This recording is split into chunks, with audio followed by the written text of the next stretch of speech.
পঁচিশে বৈশাখ শুধু কবিগুরুর জন্মদিন নয়, এটা বাঙালির অনুভূতি, বাঙালির চিরকালের আবেগ। ছোটবেলা স্কুলের বই থেকে বড় হওয়ার একাকিত্ব পর্যন্ত সব জায়গাতেই কবিগুরু নিয়ে ছাপ রেখে গেছেন। কখনো তার কবিতায়, কখনো তার গানে, কখনো আবার না বলা অনুভূতিগুলোতে। এশিয়ার প্রথম নোবেল লরেট, বিশ্বভারতীর প্রতিষ্ঠাতার, ভারতের জাতীয় সঙ্গীতের রচয়িতা। সময় বদলেছে, প্রজন্ম বদলেছে, তবুও বাঙালির মনে রবীন্দ্রনাথ ঠাকুর আজও অমলিন। আপনার মতো না কেউ কোনোদিন ছিল, না কেউ কোনোদিন হবে। শুভ জন্মদিন কবিগুরু। পঁচিশে বৈশাখ শুধু কবিগুরুর জন্মদিন নয়, এটা বাঙালির অনুভূতি, বাঙালির চিরকালের আবেগ। ছোটবেলা স্কুলের বই থেকে বড় হওয়ার একাকিত্ব পর্যন্ত সব জায়গাতেই কবিগুরু নিয়ে ছাপ রেখে গেছেন। কখনো তার কবিতায়, কখনো তার গানে, কখনো আবার না বলা অনুভূতিগুলোতে। এশিয়ার প্রথম নোবেল লরেট, বিশ্বভারতীর প্রতিষ্ঠাতার, ভারতের জাতীয় সঙ্গীতের রচয়িতা।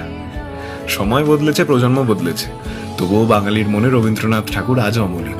আপনার মতো না কেউ কোনোদিন ছিল, না কেউ কোনোদিন হবে। শুভ জন্মদিন কবিগুরু।